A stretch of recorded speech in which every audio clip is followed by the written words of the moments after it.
Hello, everyone. Good morning. Thank you for joining our webinar today. We're going to get started in just about another minute.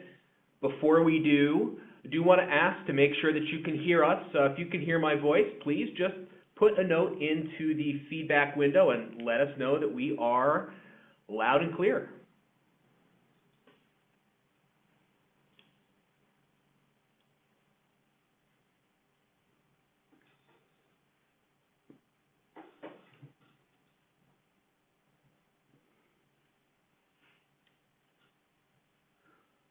All right, can you hear us? Please give me someone who's on the line, please just put a note in to let us know that we have live audio.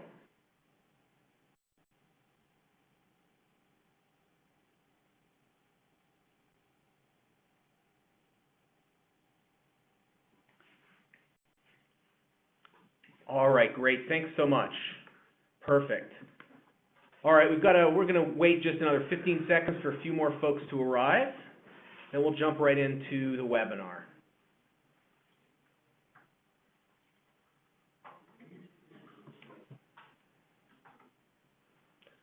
Okay, well, thanks so much for joining us today. This is Never Miss Another Great Candidate, and we're so excited that you have decided to spend a little time with us today.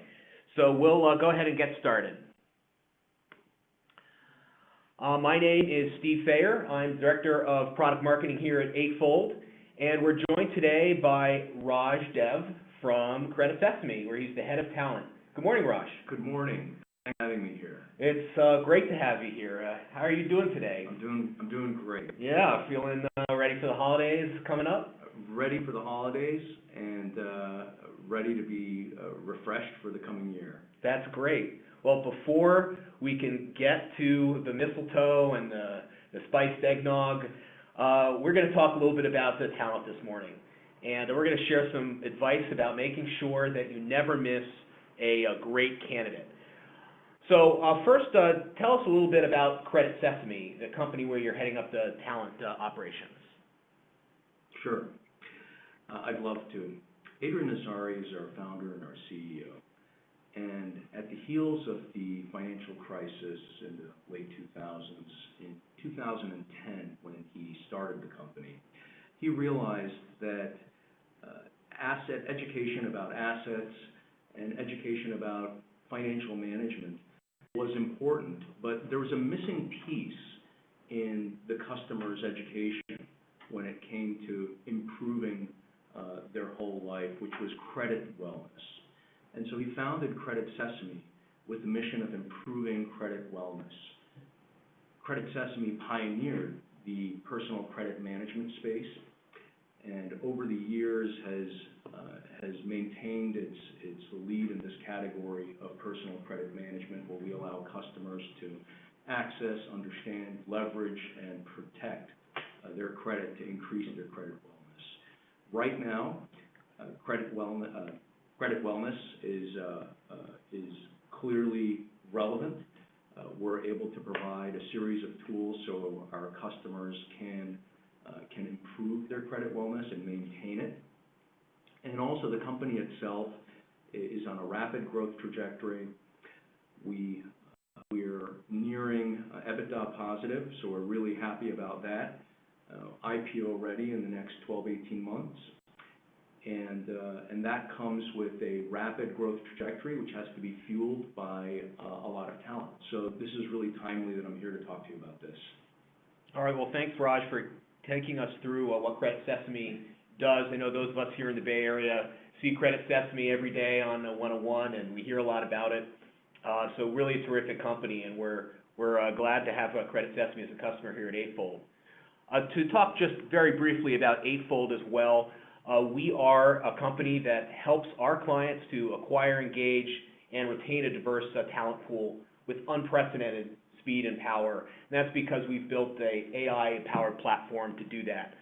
We're not going to talk more about what we do today, but we're proud, in particular, as we look back on our 2018, that we were featured in more than 60 national and international publications this year, including these fine publications. So if you'd like to learn more about Eightfold AI, Please look for some of the articles about us in any of these fine publications, New York Times, Forbes, or in your Gartner subscription. So let's turn to today's topic, which is making sure that you never miss another great candidate.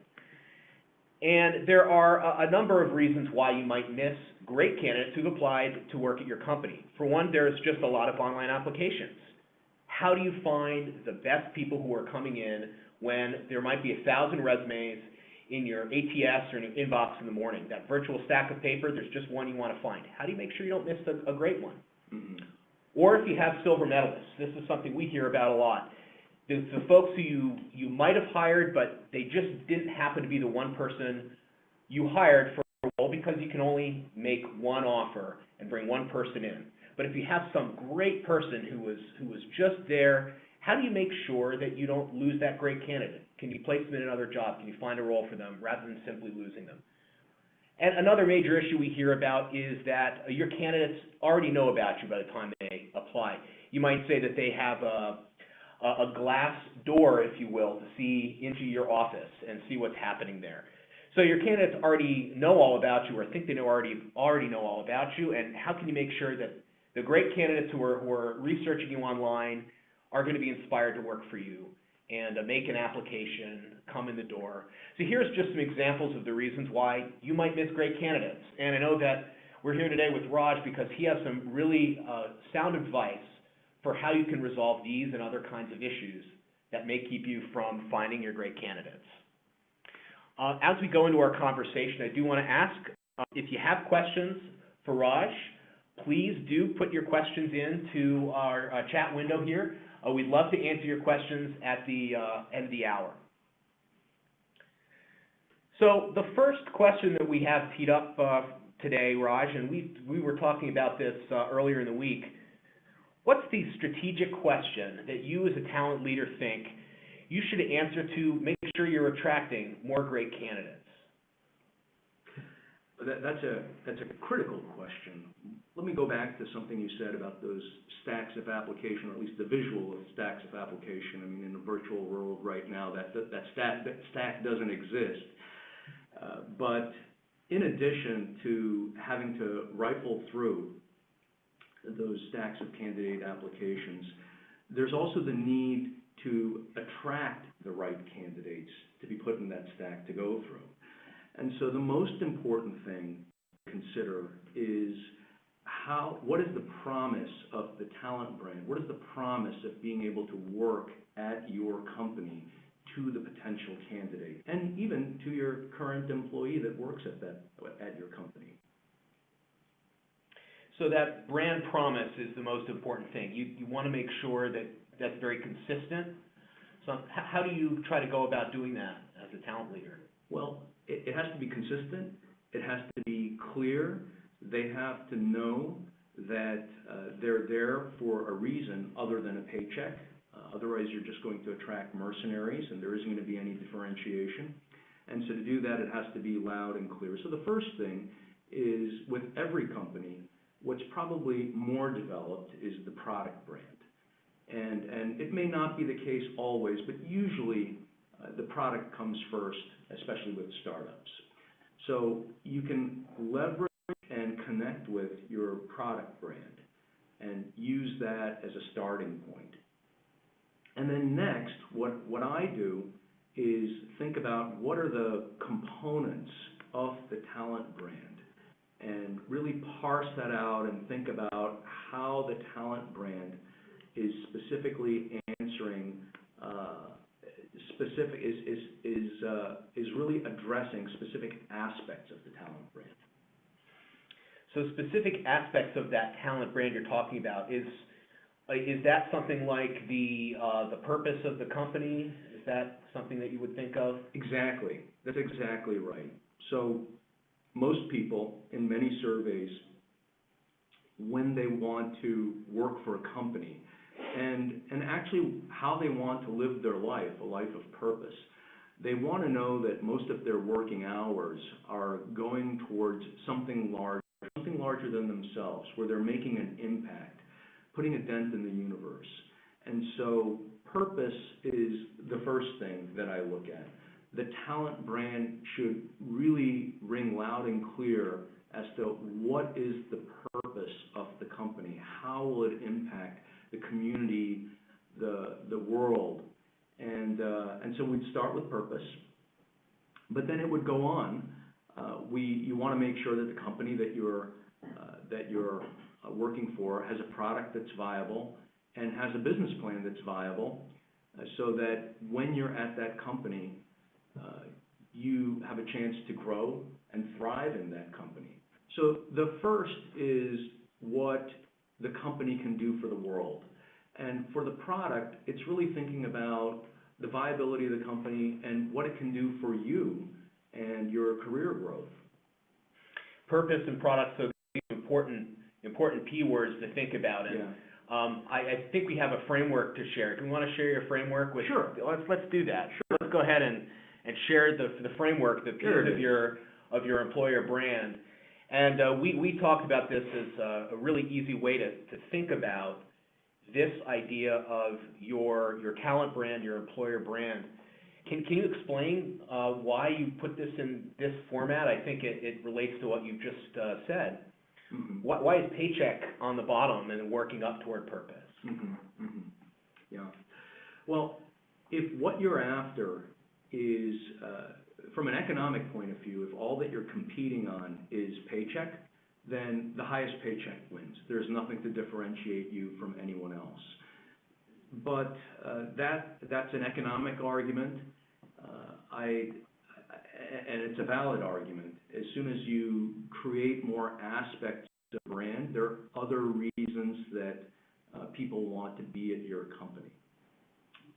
Aside from economics, what people want is much more than a paycheck. Sure, they want to pay their bills. They want to be paid fairly. We have so many views into pay right now that are online. Payscale.com, Salary.com, Glassdoor. And there's a fairly liquid labor market as well. So we're going to go on the null hypothesis that your nut's going to be covered with the paycheck. When people work, they want to do something more than just work for their paycheck. They want to be actualized. They want to grow. They want to spend most of their working hours with people that they can grow with, grow from, be happy with, and they want to make an impact on their lives, on the lives around them. And so let's start with purpose again to recap that. Are you conveying in your talent brand that the company is really making an impact on the community and the world around you? Does it have a viable product? Is it going to lead for opportunities for growth for you as the candidate, for the employees that work at your company? Who are the people at the company that you're working with? This has a huge effect because, number one, things get done in a company only through collaboration. You work together to get things done. And so the people you work with are essential in order to get things done. From the company side, from the candidate and the employee side, you're spending most of your working hours, or your waking hours, with these people. And these people have an inordinate impact on you, not just your ability to deliver value in that company, but also make you happy. There's a study in a book called Wellness that talked about how contagious emotions were. Mm-hmm. And a lot of people have heard sound bites from that, but if your friend or someone next to you immediately in your network is happy, you have a 10% chance of increased happiness. If the friend's friend is being happy, a 15% chance of being happy. If your friend's friend is happy, you have a 10% chance of increasing your happiness. If your friend's friend's friend is happy, that increases your happiness by 6%. So who's around you not only influences what you do, how much you do, but how you feel. Not just during the day, but even after work. It gets you excited to go to work, to stay at work, to do your best at a company. That's what candidates want. That's so interesting that this joy, hopefully people feel every day, some excitement to go to work or whatever it is that you're going to have to do that day, and that can be contagious throughout your neighborhood and then throughout your company as well. That's right. That's right. On the flip side, if you're frustrated during the day and you come home, whether you like it or not, you may not kick the dog, but you'll have a sour face. Sure. Right? And more importantly, the opposite occurs. When you're happy, that happiness kind of spreads, and then there's this viral effect that occurs. And so you want to make sure that the people that you're with at the company make you happy at work and also make you happy outside of work, so that you're excited about coming to work every day and you're doing your best. And it's completely related to how productive you are at work, also how collaborative you are, how innovative you are. If you're stressed, you're not going to be as innovative, you're not going to be as creative. So for a company where the lifeblood, especially for a lot of startups, is being innovative, being stressed and unhappy kills that spirit of innovation. And then at the bottom is paycheck. Now this is table stakes. It's at the bottom, and it's very important, but it's also something that is table stakes, like water is necessary for life. And I think you and I, when we last spoke, we talked about that. And there's a water diamond paradox, right? And so diamonds are very cheap. Diamonds are not particularly valuable to your existence, but very expensive. Water is very cheap, but absolutely critical to life. Paycheck is critical to existence, but it's not particularly important. But being so critical, you have to get it right. So you do have to do consistent leveling, making sure that what you offer the candidate is fair. You're looking at market data, because not having your pay squared away is going to result in not even being in the game. But all of these components should be part of the promise that you're giving to the candidate, your employer brand. I think that this framework that you've laid out is so interesting because it reflects how your candidate might think, whether they do that consciously or not. As you're saying, the paycheck is table stakes. If they're a really great candidate, they might be able to get that paycheck anywhere, but they may not be able to get the people anywhere. There's going to be fewer places they might go to get great people they can work with, and they'll be aware of that. And then if they see that that is available at your company, they'll think about if it's a product they'd like to work on, and that may further filter it out. So to be the final destination for those great candidates, you have to take them through take them up the pyramid, if you will, to show them the purpose. And at the top of the pyramid, they can look out and see the great purpose you've laid out from your company. And that's why a great candidate should come and work for you. That's right. That's right. It should work for Credit Sesame. That is they should work for you. Absolutely. Well, this is a really terrific way of thinking about your employer brand strategy and the talent attraction. But let's move on to a slightly different topic here, and think about what happens to make sure that those candidates aren't lost. As we started off a little bit with this idea of all the inbound traffic that's no longer physical paper in the mail, but digital resumes and digital applications. You get so many applications. How do you make sure that you're not missing those folks who are going to follow you up that pyramid, who simply, but if you didn't greet them at the bottom, they'll never get there with you? How do you make sure you don't lose them? Mm-hmm. Mm-hmm. Well, the first thing is to make sure that how you are attracting them is very thoughtful. So, we've talked about the talent brand, and the talent brand should be reinforced and in a job description, and the job description should also support the talent brand. So you may have strong candidates, and if in the job description you aren't particularly clear about exactly what you want that's going to help that candidate or filter for that candidate to succeed in that role, you're going to lose that person. Earlier, before we started, we had talked about the whole notion of years of experience, which I'd say is on most of the job descriptions that are out there on the web and internally. And we at Credit Sesame are trying to get away from that. because the years of experience doesn't necessarily connect to fitness. If a candidate, to be successful, should have done A, B, and C in a hyper-growth environment, then that's what's most important. And adding that they need 8 years of experience, it immediately cuts away the prodigies that have done that in 4 years or 3 years. And so, number one, that candidate is lost. Right. Number two, that candidate that is lost is a prodigy. Number three is that candidate that's lost, that's a prodigy, that's been doing that and been able to accomplish that in just 4 years is probably cheaper to attract than the candidate with 10 years of experience. So why does this happen?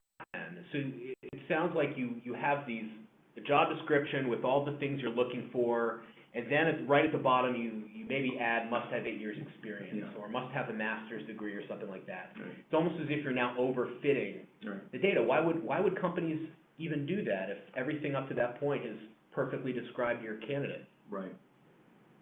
Well, I think there are a few reasons, and to go into all of them would require another webinar, and maybe that's what we do. But I'll give you the cliff notes in a couple of sentences. It's easy.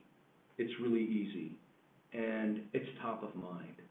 And the reason it's top of mind actually points to a more insidious factor, which is a lot of times when hiring managers are looking for success, they look at themselves and they look at the team around them.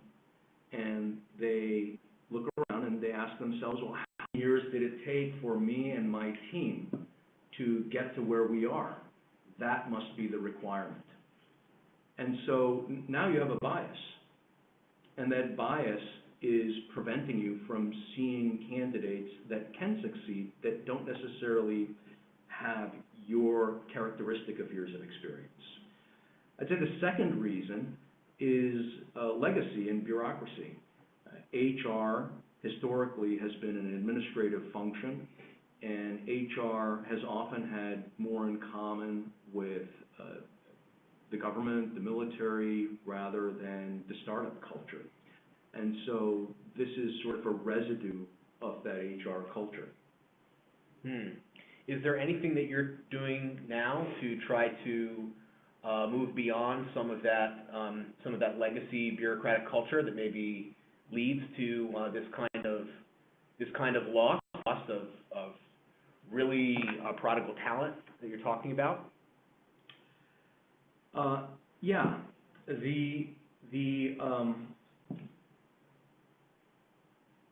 The first thing is this. When you lose that prodigal talent, that is a clear false negative, right? And it's an early false negative. So the first thing is making sure that that job description is so crisp, so clear, so precise, so relevant that you can interview off that. Mm-hmm. It's just not a random filter in order to whittle down that pile to a manageable stack that you can bring on for panels, but it really takes into account what the success factors are for success in that job. Is AI helping at all with this, or are other technologies helping you at all to make sure that you're getting that description right, getting the requirements right, getting that pile down to the manageable level without losing the people you want? It is. So we are, as you said, a customer of Eightfold, and so a lot of times when we are calibrating for talent, sometimes what's necessary in order to find the right talent is just a short change in the job description. That's really interesting. Yeah. That's great. Is there an example you can share? I know this might be getting into some proprietary info, but... No, I'm comfortable sharing this, and as a matter of fact, would be happy to tell everyone that we are looking for a build and release engineer. Okay. And we're also looking for a front-end engineers. We're looking for a lead, and we're looking for a more junior front-end engineer. And let's take the build and the In our shop, what we need on the front end is the ability to work with React, the JavaScript React framework. And so we weren't explicit about that. And that lack of being explicit about React and putting in that they're knowledgeable and they've taken a front-end project from start to finish successfully led to candidates that would be successful at other companies, not ours. And so just tweaking that, putting in the word JavaScript, gave us a quantum level change in the relevance of the candidates that were coming to us. So it was important to be very specific and make sure that your hiring manager and you could articulate that. That's right, and I would add relevantly specific. Mm-hmm. So you can be specific by 8.2 years of experience, but that's irrelevant specific. I think that's the insight here. It's people put these requirements on without them being relevant. I think that's really interesting. Let's jump on to our next topic here. I think this plays in well because you need to now understand how you're going to find someone like your front-end engineer. What kind of data or what kind of measures are you interested in, and how are you using any of that information to help you select that talent so you're finding the great people? Mm-hmm. So the first thing that we do is we need to make sure that the data that we have is good data, that's usable data. So just thinking about garbage in, garbage out, we want to make sure that what goes into this process is not garbage data, but good data. So the use of a panel and scores is widespread.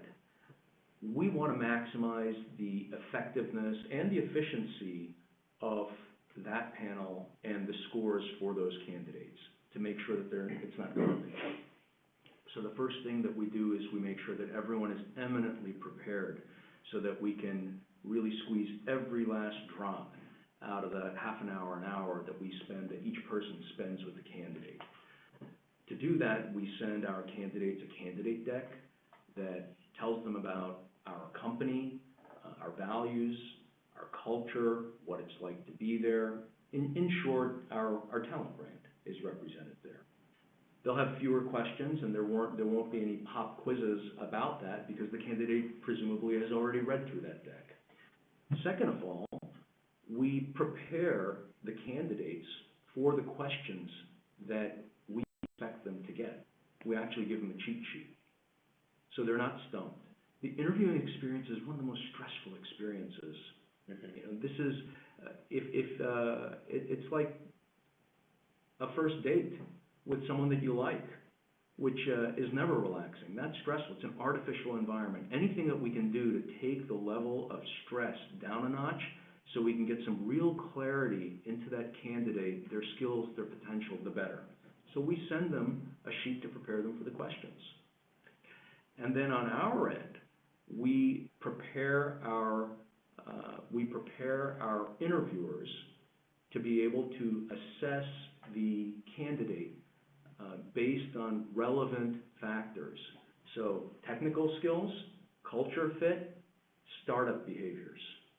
3 things. And we both constrain and focus their feedback so that the score we use Lever, their scores in Lever are only in those 3 categories.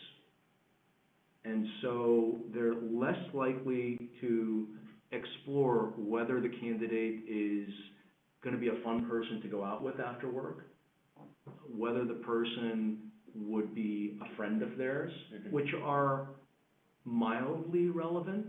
They're nice to have. They're certainly not essential to have. And it certainly isn't a litmus test for fitness fitness for the role.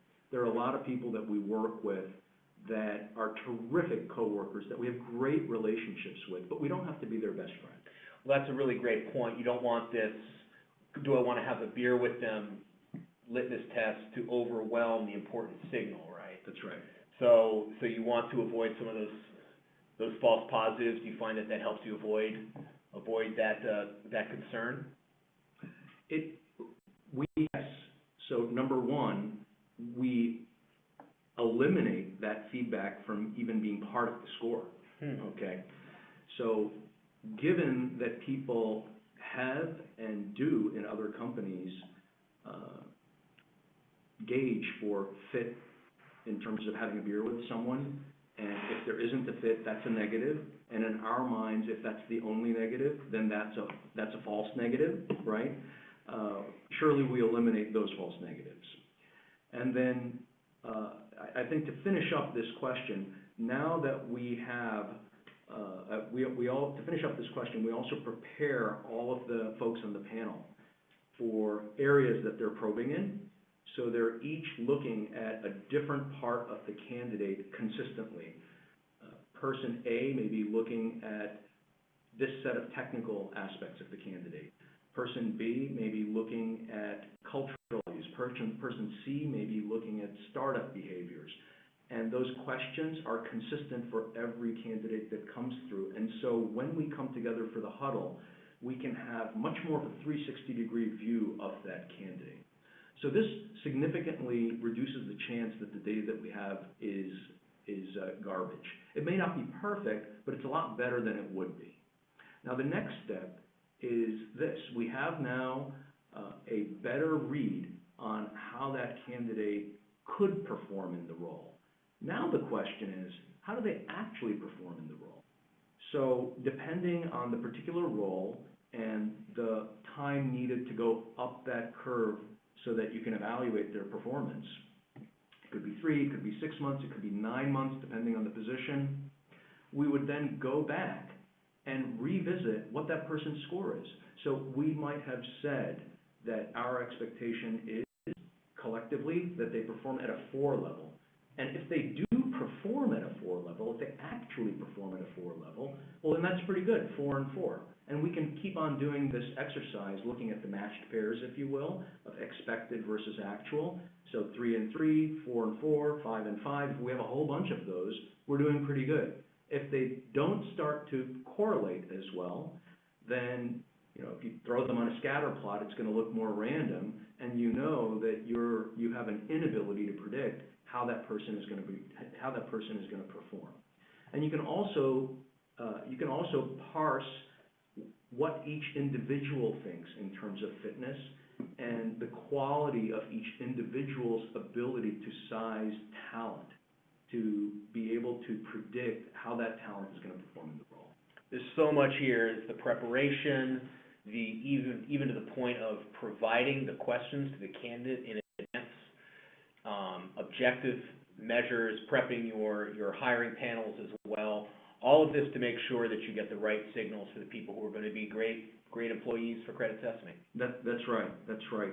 I often use a metaphor, and that's like, please don't think of this as, you'll see in the movies, you're at a fine dining restaurant, white tablecloth, candles, the wine comes, Chateau Lafite.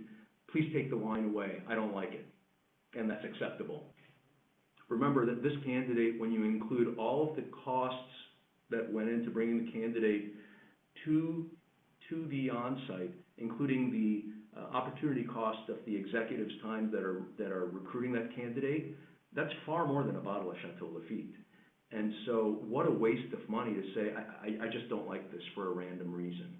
We want to make sure we get maximum value out of the time that candidate spends on-site, so that we reduce that false negative to the lowest number possible. There's so much here, but I want us to move on to our last prompt, just so that we have some time to take some of the questions we're getting. And thank you, everyone who submitted a question. A few of you have. If you have a question for Raj Dev, please enter your questions in. We'd love to get to your questions. But before we do that, just one final prompt based on what we had discussed, Raj, earlier. And that's, how are you going to nurture candidates who you can't hire right away? It may come back to the silver medalists, or maybe other folks who you haven't even interviewed, but you think might be a good candidate for a future job. What can you do to make sure that those folks start to feel your purpose and maybe get excited about that? Right. The first thing expectations that we're setting out for our talent brand are actually met. And the candidates that have come through at least some portion of the recruiting funnel actually have experienced a little bit of Credit Sesame. And so the first thing that we can do is make sure we're making good on our talent promise, our brand promise of what it's like to interact with people at Credit Sesame. And so we make sure that the candidate experience is first rate, is top notch. That, as we talked about, this is a stressful time for the candidate. There are a lot of factors that go into how and why we pick someone for a role, and it's absolutely nothing personal at all if we don't pick that person. And so we want to make sure that that's conveyed to the silver medalists, that it's absolutely nothing personal. More so, as I told you, we're in a period of rapid growth. That's not unlike most of the companies in Silicon Valley, which means that we can't even anticipate what roles we will need 9 months from now. We probably anticipate what roles we will need in the next quarter, but we don't know what we'll need 9 months, a year from now. And that candidate that's a silver medalist could be the perfect candidate 9 months from now because of that new role, and because in the interceding 9 months, that candidate may gain just the right set of experiences and competencies and skills to be perfect for that role. So we don't want to lose them at all. So right now, we're at the point where we have a limited number of silver medalists where we can put them on a piece of paper and we can actually personally call them out. So a couple of the things that I personally have done is I invited some silver medalists out to cocktails, met them on-site, off-site. There's another one that we have a monthly one-on-one with. He wants my advice on how to make himself more marketable given what he wants to do in life. And I have been very clear to him that he was a silver medalist, and there may very well be a time at Credit Sesame when we need someone at exactly his level of seniority as the department grows. What's really interesting to my ear about what you're saying is you're being quite open with the people we call the silver medalists. And let's be clear, we're defining this as people you've interviewed, you've considered for a job, and who you thought were excellent but were not right for the job that you had to fill at that time. Maybe there was someone who had the right experience, or this person just was not exactly fit at the right time. Is that how you define silver medalist? Yeah, I would say not the person who has the job, but the person that's, the backup candidate, if you will, right? Mm-hmm. But you'd like them to feel good about that rather than feel bad. They can't feel like they're the backup candidate at all. Exactly. That's exactly, they've got to feel our love. So you want to, ultimately, your mindset is, let's turn experience, which many of us in our jobs has often been a negative, and turn it into just a going positive for that person. Exactly. You should feel great. Exactly. Right? Exactly. So if I can extend this discussion, I love where this is going, and I love the whole concept of how we treat the silver medalist. But there are even people that are not on the medal stand that can go on to be hires in the future for us. The bronze medalists are the people that are not even there.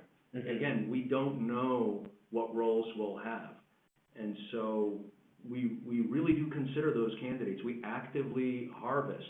We use Eightfold, and so we use Eightfold to actively harvest our thousands of candidates that we have in our database. They have to feel great. Another reason that they have to feel great is not just to interest them to work at Credit Sesame, but these people can refer others to Credit Sesame. These people can become members of Credit Sesame. These people can spread the brand of what it's like to be a product user or what the candidate experience is like at Credit Sesame. There are so many reasons to make sure that we let these people know that there's nothing personal and should not be thought of as a negative experience. That's so important. You want to not just nurture them as potential hires, but as customers, influencers, people who will talk about you. If they have a good experience, they may share that. That's right. That's right. So I think that's a great segue to a few of our audience questions. We've gotten several questions. Certainly, if you have one, you haven't had a chance to type it in, please go ahead and do that. And we did get a question about silver medalists. I want to rephrase a little bit because I think we've addressed part of this question. The question is there a fear that the fear with silver medalists is that you might accidentally hire someone who wasn't ideal and then you're going to get the perfect person after you've already made that hire? Is there some concern about that, or is this something maybe more first across the line? What's some sense about that? I think I want to get a little bit inside the head, right. What your head is as a talent leader. Yeah. How do you think about that? Yeah. I think it's easy to, this person that asked the question, it's a terrific question, and I can truly empathize with this. When you are trying to hire for talent, and the talent is coming in serial fashion, not parallel fashion, so they're being dripped along. One candidate, stop, another candidate, stop, another candidate. You don't know what the next candidate may be like, and so you throw up your hands and you say, you know what, I can't get any better, and then you quickly assess the opportunity cost of the role being unfilled, and you press the button. And of course, you can never know whether you're right or you're wrong in doing that, right? So first, I would say you can only judge yourself based on the information that's in front of you. Given that you don't know what comes next, you can't really overthink this one. So whatever's in front of you, that's the information you have, you make the decision. There is, maybe not a magic bullet, but there is a way around this, which is managing the process so that it's in parallel. So what we try to do is have bursts of candidates instead of drips of candidates. So this does mean that it's sometimes harder for recruiting forecasting, for talent forecasting, because things are clumpier as they go through the funnel. But we let everyone know that it's clumpy, it's a clumpy process, and the advantage of making it a clumpy process is that when people come, there are 3 people, 4 people that come, and you're able to compare one versus the other. So there's less of this nagging feeling of, is this the right person or not? Because you're able to compare one candidate with the other 3 involved. I think that is a great segue to another question that popped up when we were talking a little earlier about evaluation and how you run panels and processes at Credit Sesame. I'll paraphrase the question. How do you make sure that you have the right criteria for a role, and then how do you make sure you're using it consistently and accurately for your needs? Okay, so can you take us a little bit deeper into the process of setting up that hiring panel and setting up the requirements? Mm-hmm. Mm-hmm. I want to understand the question. Is creating the criteria for the position, how do we know that those are the essential criteria? Like a minimum viable product, this is the minimum viable set of criteria. Not over-specific, but just right in order to attract that candidate. Do I understand that clearly? I think that's the questioner's intent, and the person who put this question in, feel free, if we're not addressing your question, feel free to put in a correction for us. Right. I think the question is, how do you think about setting the right criteria and then actually using them, making sure that they're used correctly? Right.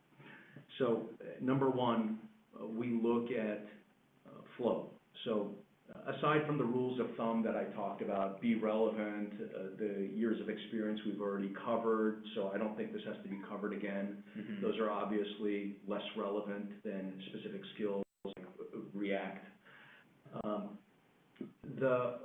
If you need a good rule of thumb of whether you have the right set of criteria or not, just look at the candidates that are applying and see if the batch of candidates that are applying are the right candidates for the role. If they're all over the place, if there isn't really a match, then it's time to recalibrate. If you are not getting any candidates at all, this happened with one of our roles where just our candidate flow was so small, and it was driving us up a wall. And so we checked the leveling was fine, and so then we tweaked the criteria, and with Eightfold this is really easy, and then suddenly we get a different batch of candidates. Then you have a little bit more confidence that your criteria is right. That's really interesting. That one of the most important ways that you can see if your job description criteria setup is correct is you're going to have to watch very closely who's responding. Exactly. Whether there's enough people or whether the people you feel would be right. And the hiring manager, I suppose, will tell you, you've sent me a bunch of people who are just not who I had in mind. That's right. Let's discuss this again. That's right. And so there's an intake, and then after the intake, there are multiple iterations of calibration. And so ensuring that that intake is done well, to understand roles and responsibilities and what the hiring manager is looking for, number one. And then number two, that you really do follow through on multiple iterations as soon as you get a batch of candidates that you can evaluate whether the criteria were relevant or not. Mm-hmm. That will help you home in on that minimum viable set of criteria that you need to attract great talent. We just got an interesting follow-up question. A lot of these criteria we're talking about, it sounds like we're talking about technical roles, saying things like years experience doesn't matter if you have someone who's shown the right skills in the past. I think I'd like to address this because I think it's a very interesting question. Is this mindset you're talking about, don't worry about years of experience if you have the right skills and the right experiences from someone who doesn't have those years of experience. Mm-hmm. Is that the same mindset for a non-technical role? If you think about something which may require more, what you think of as soft skills, do you hire for roles like that differently? Do you think about the criteria differently for roles like that, or is it really the same for any kind of role and not just technical roles? Mm-hmm. Mm-hmm. Yeah, that's a good question, because those roles are less amenable to a checklist of boxes that can be ticked. Mm-hmm. Nevertheless, the job description becomes even more important, and for us, in my experience, harder to create. And so the heavy lifting comes in creating that job description. And then after you create that job description, digging deep and understanding really what are the success factors of someone in that role that's a non-technical role. So if it's a customer service role, years of customer experience, service experience, may mean someone is excellent at their job, they have a passion for customer service. It could mean that someone is not particularly ambitious at all.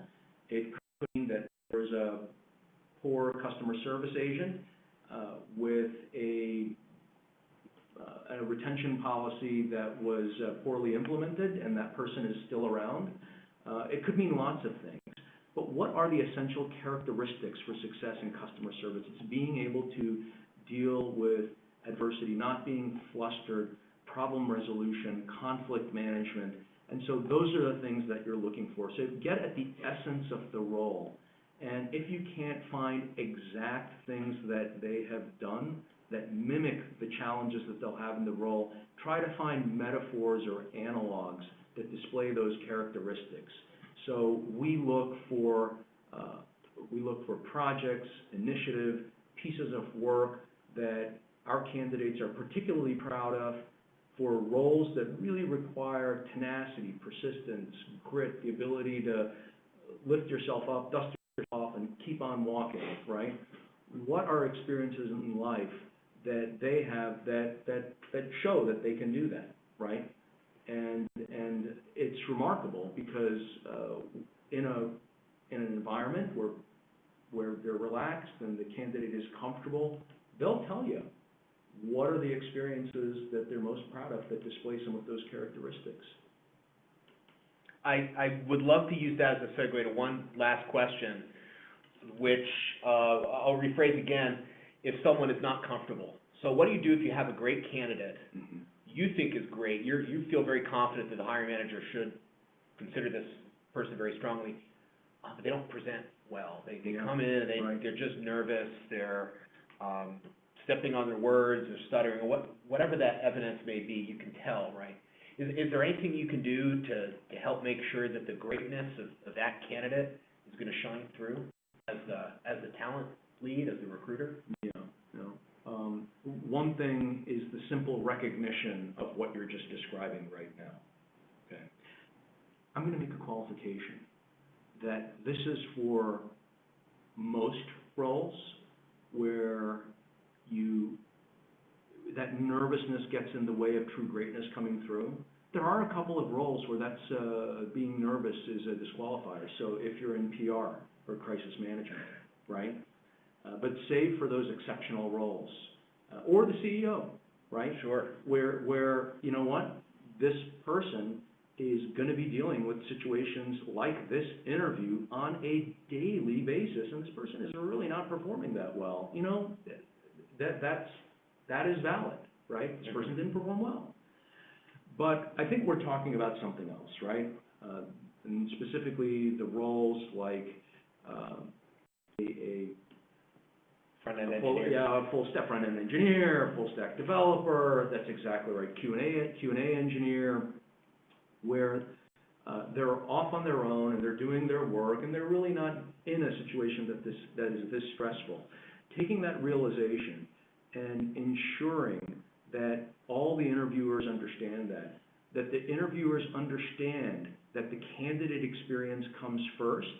Part of the candidate experience coming first, what you'll get out of that as a knock-on effect is an environment, a situation where the stress level will come down. If you're really intent on providing a great candidate experience, right, that stress level should come down. Again, we've talked about some of the things that we've done in advance, the candidate deck, preparing the candidates for the questions that they'll get, right? But also just being emotionally attuned and sensitive to the situation and asking the candidate, can we pause, can I get you something? Or let's change the topic and without saying this, let's talk about something else. One of the things that you can do to lower the tension of the room is to make yourself more vulnerable. I think that there is a power asymmetry that most candidates can't help but feel acutely conscious of.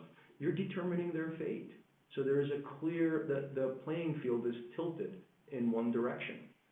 And so making yourself vulnerable is an easy way to at least partially dissolve some of that tension.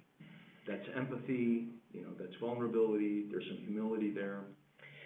We have just about 1 minute left, and I would love to see if we can find an example of what does that mean to make yourself vulnerable. Can you give an example of what a great interviewer might do?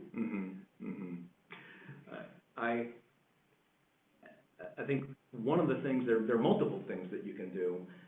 It's hard to think of one discrete example right now. One thing that I'll do is make a self-deprecating comment. I'll say, you know, sorry, I might seem a bit frazzled right now. Let me take a moment to get myself together. Okay. You know, actually, if you don't mind, and I'm vamping right here, and I'm vamping with the candidate right here, is let's talk a little bit about you know, how you got here, what traffic was like. Did you experience anything that I experienced? And just stay away from the interview for a moment. and then just show them that you're under a little bit of stress, and, you know, do you need any water? Do you need any coffee? Can I do anything for you? So just revealing something that's troubling you at the moment, in that very moment, may suddenly reduce the amount of tension. And the person is thinking, oh, okay, we're in the same situation. Those things are really important. I think personally the best interview I ever received, the best experience I felt I had from that block of time was when a hiring manager came and sat down on the same side of the table as me and said, I'm having this problem, and took me through a product marketing issue that at least he said he was really struggling with right now, and what would you do in this situation? But he presented it in a way that I was actually going to start doing my job in consulting right now. At the time, I don't recall that it necessarily made me feel less stressed, but I feel like that perhaps he was doing exactly what you're just describing, is taking it down and just say, we're going to start collaborating right now because you're already working here and you should be comfortable. One more thing, I realize right now with our configuration that the folks can't see, is one thing I always do is I sit at a 45-degree angle and not across from the person I interview, so it doesn't look like they're applying for a loan. Absolutely, as we're doing that right now. That's right, we're doing it right now. That's very important. Body language, position, all these things do matter. Well, we're going to have to stop here because we're at the end of the hour. But Raj Dev, everybody, Head of Talent at Credit Sesame, thank you so much for joining us and giving us some perspective on how to find and keep great candidates. Lots of great nuggets of wisdom. So I hope you've enjoyed our presentation and webinar today. And have a happy holiday, everyone, wherever you are. And we'll see you in 2019 when we resume our webinar series here at Eightfold. Raj, thank you so much for joining us today. Thank you for having me, Steve. This has been a real pleasure. Oh, for us as well. All right, thank you, everybody. Take care.